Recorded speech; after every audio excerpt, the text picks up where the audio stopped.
ladies and gentlemen, to the She Knows Pro Football podcast. Once again, I'm Alice, aka the NFL Girl. And once again, I got my good friend Dominick here with me from Fantasy Hot Read. Dominick, how you doing?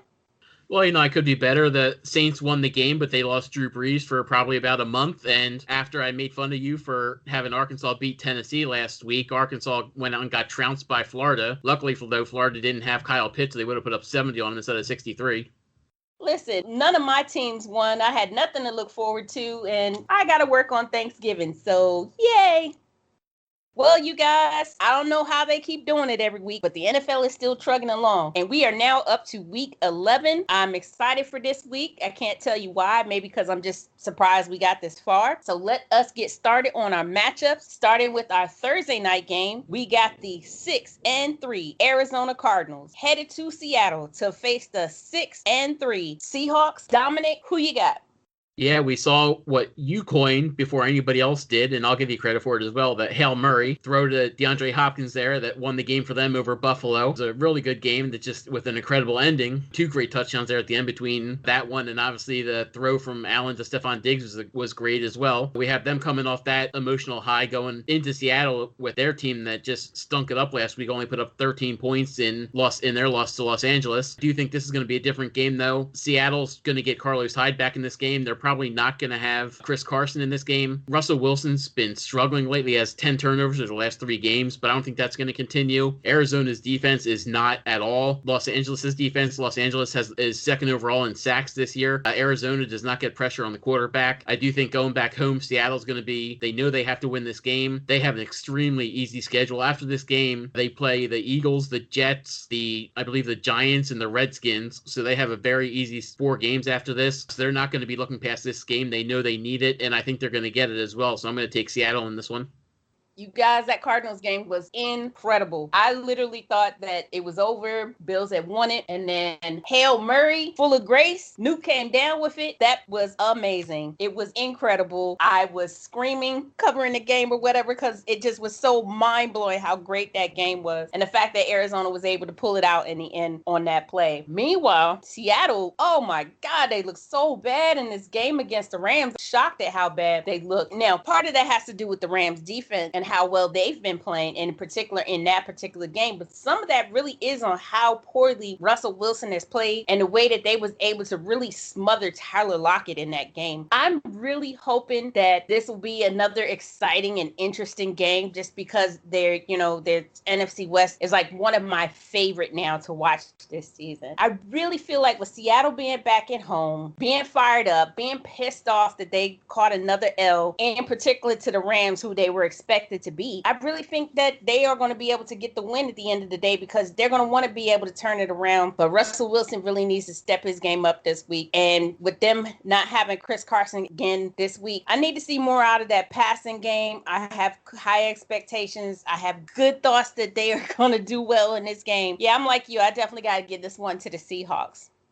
And moving on to our Sunday matchups, we got the 3-5-1 Philadelphia Eagles headed to Cleveland to face the 6-3 Browns. Dominick, who you got?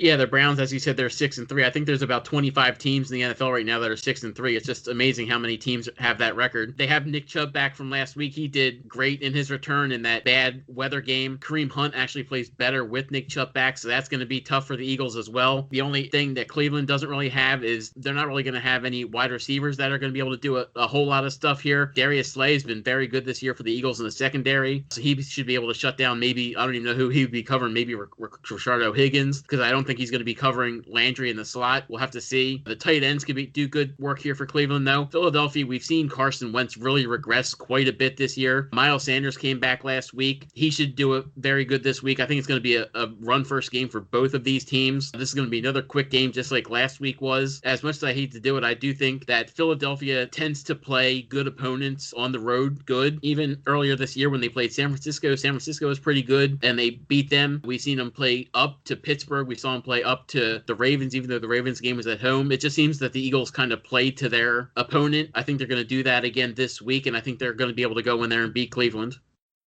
I'm not quite as optimistic as you are with the Eagles. The Eagles, again, though, I guess they're the best of a bad situation, or the best of a horrible division, let's say that, because the NFC East is a terrible division with some terrible teams. And the Eagles, unfortunately, are another one of those terrible teams. We can't put that all on injuries, even though it did play a significant factor with everyone in and out due to injuries. Some of it is just, I don't know if it's the play calls itself or if it's just the execution of said plays, but something is falling apart and it's causing an issue. It's why they're now sitting at 3-5-1. Meanwhile, the Browns somehow pulled off a win in that atrocious weather that was going on there in Cleveland last week. And I want to say it was an impressive win. It was impressive considering the weather. It was good to see Nick Chubb get out there. I'm so upset that he ran out of bounds on that last play. I understand why it was done, but it still upset me because there were so many people that had Nick Chubb on their fantasy teams who were pissed at me, like I'm the one that told them to start Nick Chubb in that game. But it was good to see Cleveland do so well. I have faith in them when they're playing at home. When they're playing away from home, I don't have as much confidence in them, but when they're there at home and when they have that running game going the way that they do, which now that they have Nick Chubb back healthy, there with Kareem Hunt, who can also receive, I have confidence in them. I really feel like Cleveland is trying to make themselves competitive in that division. So I'm going to give this one to the Browns. I really feel like that they can go 2 for 2 and get 2 wins in a row and get this win there at home.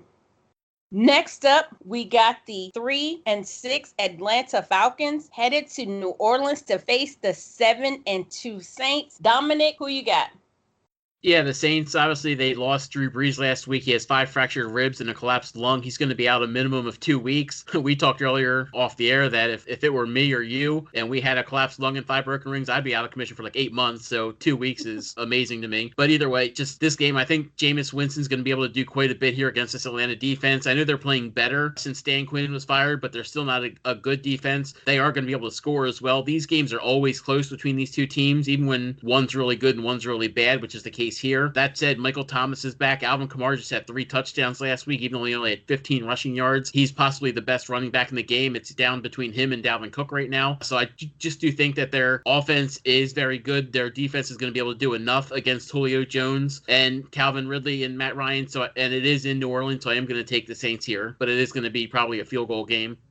The only reason I'm a little shaky on the Saints this week is because of the loss of Drew Brees. And I'm never 100% confident on what Jameis can do. Because we've seen good Jameis and we've seen bad Jameis. Jameis can, have 30 touchdowns, but also throw 30 interceptions. That's just how Jameis has played the entire time he's been in this league. Now, has being there in New Orleans and being coached under Sean Payton and playing behind Drew Brees had a significant enough factor and helped improve his game enough for him to be able to pull out a win against Atlanta. Atlanta has a terrible defense. So this should be, I'm not going to say a cakewalk, but it should be easier than other teams that'll come later or, even say against a team like Carolina. I really feel like he should be able to pull out a win, in particular because he has a solid running game in Alvin Kamara there, who's had a spectacular season this year. So even if he starts to struggle a little bit, hand the damn ball off and let Kamara be able to pick up these yards for you, or have Latavius Murray come in and have other options. There's ways for him to still be able to pull out a win where I don't feel like Atlanta really does, in particular there in New Orleans. Now that New Orleans has some fans there in the stadium and has that energy coming down on them, and they're really going to be pulling for Jameis to be able to show that he's turned himself around there. I'm going to have to give it to the Saints. I really feel like this is an opportunity for Jameis to show that he's learned a lot since he's been there in New Orleans. And I really wanted to see him show that out there on that field and get people behind him again. So, yeah, I'm definitely going to give this one to the Saints.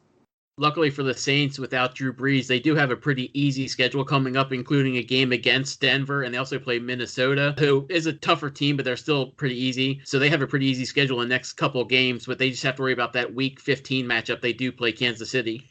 Exactly. And again, we got to keep in mind, even if Jameis starts to struggle, they always got Taysom Hill. And Taysom Hill is able to pull wins out of his behind. So I'm 100% confident they could definitely pull it out. Worst case scenario, you bring in Taysom and he'll get it done for you. Next up, we got the 2-6-1 Cincinnati Bengals headed to Washington to face the 2-7 football team. Dominic, who you got? Yeah, if you're a bettor, you're not going to like what I'm about to say. Bettors, no, never take a rookie quarterback on the road. But in this case, I think Joe Burrow is playing very good. He has the better team right now. I think the defense of Washington is better, but they didn't play really good last week. They had a costly penalty at the end of the game with Chase Young that allowed Detroit to get that 59-yard field goal. I love the Alex Smith story. He had 390 yards last week, and I really hope he does win it. I hope he keeps playing for the rest of the year and playing great. I do like Terry McLaurin as well. I really like J.D. McKissick in this game. If I didn't have a different start that I'm thinking of, he would definitely be my start of the week. I definitely think you should start McKissick, but I am going to have to take Joe Burrow on the road here. I just think if Joe Mixon is back, which I think he should be, he'll be able to run and catch the ball quite a bit. They might even get Gio Bernard involved. Even if Joe Mixon is back, he's very good out of the backfield as well. They still have Tyler Boyd there. T. Higgins is coming on very strong. I think Joe Burrow is going to be able to do quite a bit here, and I do think that they're going to beat Washington in Washington. So give me Cincinnati. Nice pick. Honestly, you guys, this might be, even though these are two not so good teams, this should be actually a really good game because in a way they're more evenly matched. It sounds funny to say that, but both aren't great teams, but they've got great pieces to their team. They got Alex Smith starting there now, and I want to see Alex Smith, get a win, get a W, finally start showing that he's back and he's recovered and he's capable of taking over that starting position permanently. I would like to see that for him, and I'm hoping that they will be able to do that. Meanwhile, the Bengals, this kid Joe Burrow just impresses me every week. Even in their losses, he impresses me with how smooth he throws his ball. It isn't always his fault that gets picked off, or it isn't always his fault that the passes are completed, but definitely like the promise that I see in this kid. And can they come into Washington and beat the football team? Absolutely. He's got better pieces. I like Joe Mixon. If Joe can't go, we always got Giovanni Bernard. Love to see what T. Higgins can do week to week. I'm a little more conflicted on this one than Dominick is, because I want to see Washington get a win because of Alex Smith, but I do have faith that the Bengals have a little bit more going for them as far as the pieces there with them. But Washington's at home, and I know that they're really trying to start mounting some wins behind Alex Smith going forward. I'm gonna give it to Washington. I know all my friends back home will be surprised that I finally picked Washington in the game, but in this one, just because of where the Bengals are right now, definitely going to lean towards Washington, and I'm going to give them this game. Next up, we got the 4-5 Detroit Lions headed to Carolina to face the 3-7 Panthers. Dominick, who you got? Yeah, we know that Detroit, Stafford's going to be playing, but he does have a small fracture in his thumb, which is going to be tough. DeAndre Swift is playing out of his mind right now. He had 120 total yards last week, 80 through the air, 40 on the ground. He had, we have, hopefully, Kenny Golladay comes back in this game. We'll have to see if he's back or not. If not, Marvin Jones is actually finally coming on, getting some touchdowns. We'll see if TJ Hawkinson is completely healthy. He was a little injured last week, didn't really do a whole lot, but he is still very good. This run game should take over against Carolina. Carolina is the fourth worst team in the league against the running back. We don't know how well Mike Davis is going to play. He did break his finger last week, but he should be in there. They'll wrap that up and they'll get him going. The receivers have done very good. The only issue is that Teddy Bridgewater did go out at the end of last week's game. They don't think it's a serious injury, but they are going to test it out today being Wednesday to see how he feels at practice. He may not play this week. If he doesn't, it's going to be PJ Walker. If that's the case, then I really don't like the Panthers. But either way, as much as we both love the Panthers, we talk about it every week. We love Matt Rule, how he's playing. I don't think they're going to be good enough to beat Detroit this week. I think that Detroit's going to be able to go in there, and whether it be Adrian Peterson, Kerryon Johnson, or especially DeAndre Swift, I think they're going to be able to run up and down the field on the Panthers, and I think they're going to. So I'm going to take Detroit in this one. And really, at the end of the day, that's how you can beat Carolina, is just run the damn ball down their throats, especially on that defense. Again, we say it every week. I love Carolina. And if Teddy Bridgewater is healthy and he's starting, he's going to make this game fun and he's going to make it interesting. It's going to be difficult with CMC back out again, but Mike Davis playing injured, that concerns me as well. So I have questions when it comes to Carolina this week. I know that, Stafford is hurt as well, but I just have a little bit more faith in him with the receivers that he has there. I'm hoping Kenny Golladay is healthy, but again, the way Marvin Jones has come on in the last week or so, it's good to see finally for him to heat up this season. The running game has looked consistent of recent. I'm hoping Adrian Peterson can really get it going, but they have DeAndre Swift there as well. It's going to be a good game. It's going to be an interesting game. In particular, if Bridgewater is able to go, it'll be a lot more close and interesting. But at the end of the day, it's definitely going to be the Lions. I want Carolina wanting to pull out a win, but I just don't see them being able to do it in this particular case. So I'm definitely going to give this game to the Lions. Next up, we got the 9-0 Pittsburgh Steelers headed to Jacksonville to face the 1-8 Jaguars. Dominic, who you got? Do we even really have to talk about this game? I think James Robinson could have a decent game. He's not going to have a great game on the ground because nobody does against Pittsburgh, but he does have the pass attempts, that the receiving ability that can get him some play here. But I think Jake Luton's going to be on the ground for much of this game. Pittsburgh leads the league in sacks. They lead the league in hurries and hits and everything else you want to talk about. They're going to be able to do it again this week. Big Ben had a great game last week. He's going to have another one this week with his 3 top receivers in Claypool, Juju, and Deontay Johnson. Connor should have a good game as well. Eric Ebron might get a touchdown in this game. They might throw Mike Tomlin in there as a fullback and he'll get a touchdown. So I just think Pittsburgh's going to win this one.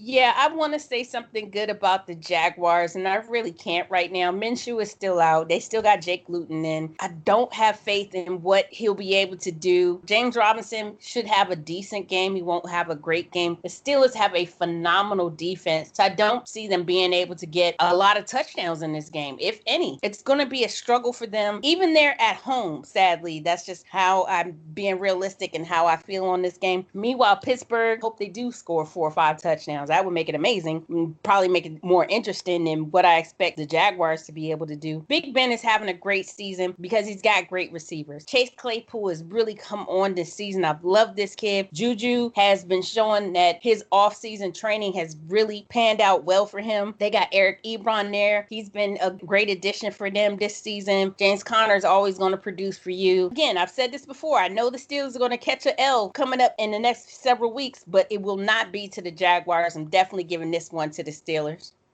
Next up, we got the 6-3 Tennessee Titans headed to Baltimore to face the 6-3 Ravens. Dominic, who you got? Yeah, we have 2 more of these 6-3 teams. This is going to be a extremely boring game between 2 very good teams. We were talking earlier about how Cleveland's game last week started 40 minutes late and still finished at the same time, and even before some of the other 1 o'clock games finished. This game, may look at that game and say, man, you went too long. They're going to be running the ball on almost every other play, at least in this game. It's going to be Derrick Henry. It's going to be even Tannehill might have some rushes here. I don't think between the 2 teams, they're probably not going to have more than 25 to 30 pass attempts. This is going to be very much done on the ground. It's going to be a very excruciatingly boring, low-scoring game. I do like Baltimore's offense here. I do think, though, that Tennessee, with Derrick Henry, is going to be able to pound the ball down the throat of the Ravens defense, who didn't do good at all last week against the power offense team in New England. Plus, they had some players get hurt, including Calais Campbell, who's going to miss this game. So with that said, as much as I think the Ravens are the better team, even though they have the same record, I do think Tennessee is going to be able to win this one. Tennessee in their losses this year have looked so pitiful. So what we're realizing now is if you contain Derrick Henry, the passing game falls apart. And teams that have been able to take advantage of that and realize that and have been able to contain him and been able to go off on the Titans. The Titans are headed to Baltimore. They're facing this Ravens squad who in their losses, it's more of their passing game that has struggled than their running game. Even though Mark Ingram has been hurt, I expect this, again, like you, I expect this to be a close game. More so because I think that these teams are evenly matched. More than I think a lot of people realize. They're a lot more evenly matched. Receiver to receiver. Running game, do I think Derrick Henry has a slight advantage over Mark Ingram? Obviously. But Baltimore's at home. And I always kind of like to give them their games when they're at home. Sometimes that ends up biting me in the butt. But I feel like they'll be able to pull out this win. They know that they need to stay close to the Steelers. And right now, Steelers have a ginormous advantage on the rest of this division. So they definitely need to get on their game. And one of the ways to be able to do that is get this win this week so they can start accumulating these wins moving forward. And this one would be a really good one for them because of how well the Titans have been playing. I'm going to give this one to the Ravens simply because they're at home. Next up, we got the 4-5 New England Patriots headed to Houston to face the 2-7 Texans. Dominic, who you got? Yeah, I don't know what it is. These teams, they either blows out the other one way or the other. Usually when the game is in Houston, Houston usually wins the game. They've done it the past couple times. Even when we expected a couple years ago Patriots to go down there and crush them, Houston ended up winning. But then when they go to New England, the Patriots usually win this game. This one is in Houston. Sean Watson is the best player in this game. Will Fuller should have a really good game as well as Brandon Cooks. David Johnson is going to be out, so Duke Johnson will be in there. The problem is they cannot stop anybody in the run game. Between them and their Texas counterpart Dallas, they're the only two teams in the NFL who give up more than 150 yards per game on the ground. New England's coming in here after just gashing Baltimore, who had a very good defense in the ground. So I think they're going to be able to do the same thing here. So I do think that the Patriots are going to be able to go in and finally get the Houston curse off their back now that Bill O'Brien's out of there and Houston got that curse off their back. I love Deshaun Watson, and I want to see Deshaun Watson do better moving forward. In particular, now that Bill O'Brien is gone, I'm hoping that he will get, in this offseason, I hope that they get different running game and another receiver there. And hopefully that'll make a difference in being able to see this team progress. That is my hope for this team. New England in the past has always been able to beat the Texans, in particular there, because it's Brady, of course. Now that we have Cam there, is that going to make a significant difference? I'm excited to see this Cam versus Deshaun matchup. I'm so happy that this is happening this particular week because I'm hoping that I'm on this game and I get to cover it because I'm excited to see these two face each other. Going forward, I think that Deshaun will get the better of Cam. I do not feel that way in this particular matchup, though. I just feel like New England has a little bit more going for it, in particular after their win last week in that crazy ass weather. Definitely, I'm going to give this one to the Patriots. I just feel like they have a little bit more going for them right now this particular week than Texans do. So I'm just going to give it to the Patriots. Next up, we got the 6-3 Miami Dolphins headed to Denver to face the 3-6 Denver Broncos. Dominic, who you got? Yeah, I'm just going to talk about Miami here. Tua's playing very well. Their defense has been playing extremely well lately, and their special teams, they've had some blocked punts. They've had touchdowns in the past couple of weeks. It's just amazing what they're doing on special teams. So that's really picking up for them. Deontay Parker has a very good connection here with Tua. Hopefully Mike Gesicki can get a connection going as well. He did have 5 targets last week, so hopefully he can keep that going. Their running game is kind of a mess right now. Right now, they're relying on Savion Ahmed, who had 21 rushes last week for 122 yards and a touchdown. I think they can do that again this week against Denver. It's a little tougher because they are in Denver and it's tough to play up there, but I still think that they're hot right now. I think they're one of the hottest teams in the league and they're going to be able to pull this one out in Denver.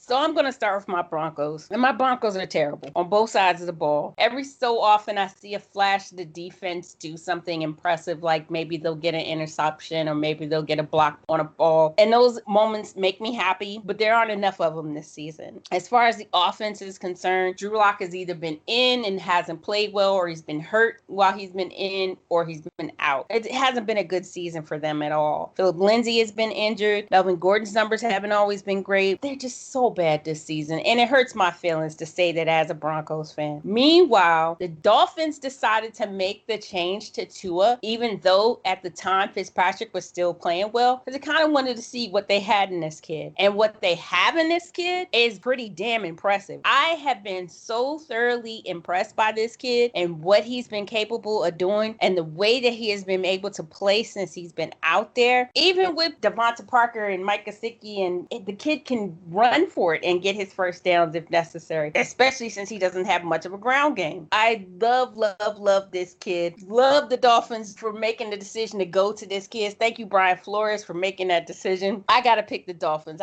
As a Broncos fan, it hurts me every week to pick against them. In this case, I just love this kid Tua, and I want to see him continue to do well there in Miami. And I see more positive in that team right now than I do in the Broncos. Definitely got to pick the Dolphins in this game. Next up, oh good Lord, we got the winless 0-9 New York Jets headed to LA to face the 2-7 Chargers. Dominic, let's do this quick. Yeah, I love Justin Herbert. You have to love him in this game, especially. He's going to be bombing the ball to Keenan Allen. He's going to be bombing the ball to Mike Williams in this one. Don't really need the running game in this one, but if they do use it, it's probably going to be Calvin Ballage. The other side, it's going to be statue Joe Flacco throwing the ball downfield to Rashad Perryman, and that's pretty much it. Right now, the line started at 13 points in favor of Los Angeles. It's down to, I believe, about 9 right now, but that's still too much, and I do think that Los Angeles is going to win this one easy. Jets have traded away whatever good pieces they had left. Williamson is gone. They got rid of Le'Veon Bell. Like literally on both sides of the ball, they pretty much traded away or gave away damn near every good key piece that they had. Everyone's gone. There's nothing left. Sam Darnold's out. They got Joe Flacco starting. Zero faith whatsoever in what he can do. I will not be surprised if this team finishes completely winless at the end of the day. Definitely got to get this one to the Chargers. I have been impressed by what I've been seeing out of Justin Herbert, even in their losses. And I know that he can do more, and especially against this atrocious Jets team that has zero chance whatsoever of being able to pull out the win. Definitely got to give this one to the Chargers. Next up, we got the 7-2 Green Bay Packers headed to Indianapolis to face the 6-3 Colts. Dominick, who you got?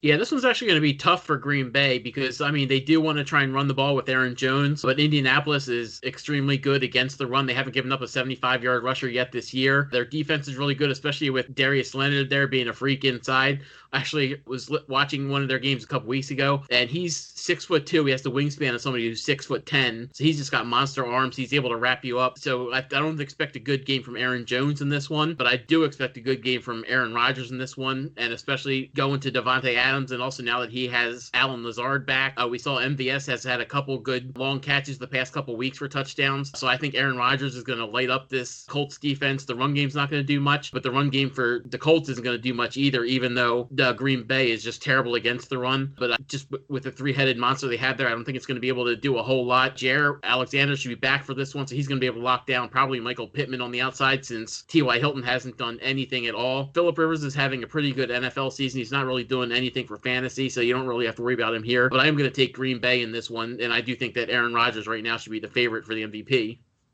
1000% agree with you on that. You guys, I know I said it before, but I love Phillip Rivers now that he's there with the Colts, and I like that he has this team at 6-3. I'm hoping that they continue this into next season. That'll be great to see. But he has the Packers coming in there, and not only do the Packers have a pretty stout defense outside of their run defense, they have a really, really good offense. Aaron Rodgers is a damn good quarterback, and he's got Devontae Adams there. MVS had a very impressive game like last week. Aaron Jones in that ground game has been looking good. I'm excited for this team, you guys. I want to see them make a push to the Super Bowl. As much as I would like to see the Colts pull out a win this week just to shock the world that they can beat a team like the Packers, I just don't have enough faith in them and what they can do because of a lack of a ground game. So I got to give this one to the Packers. I just feel like they got more going for them. So at the end of the day, always go Green Bay. Next up, we got the 2-7 Dallas Cowboys headed to Minnesota to face the 4-5 Vikings. Dominick, who you got?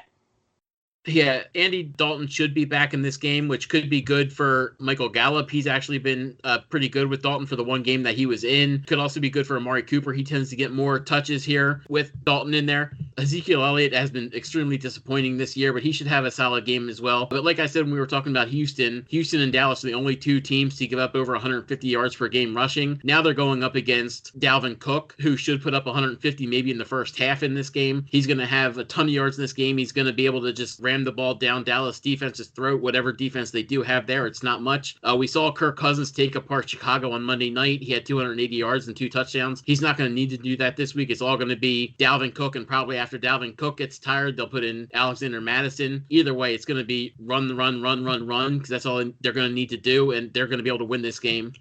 Cowboys were without Andy Dalton in their previous game. They're hoping to have him return because it does make a significant difference for them, in particular for players like Amari Cooper and Michael Gallup. I'd say CeeDee Lamb, but CeeDee Lamb can catch a ball from anybody. At this hell, Jerry Jones could come in there and CeeDee Lamb would light it up. That's just how he is. Zeke has not had a good season. I don't know what that is. I don't know if it's that he's been playing with injuries. I honestly don't know. His numbers have not been impressive this season. If you have him and have been starting him. You've been disappointed in him every single week. Minnesota, meanwhile, they have leaned heavily on Dalvin Cook, and Dalvin Cook has stepped up and been able to look incredible in all the wins that they have so far this season. I mean, this kid, it's just amazing to watch him every week and the way he's able to score. Even when the passing game is struggling with Kirk Cousins, he's putting all the points on the board all by his damn self. And I love it. I love seeing it every week. And I love seeing what he can do. Yeah, it's no way that I can pick Dallas in this game just simply off of Dalvin Cook alone. But Kirk Cousins, when he does put it together, he's got Adam Thielen there. We saw what he could do when Adam Thielen's playing well, when Kirk Cousins can get the ball there. I saw that last week. So yeah, I'm definitely going to get this one to the Vikings. I just don't see a way for the Cowboys to pull it off.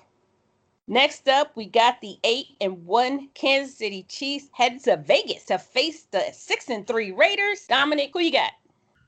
Yeah, this one's going to be pretty easy as well. We have the Chiefs coming off a bye week.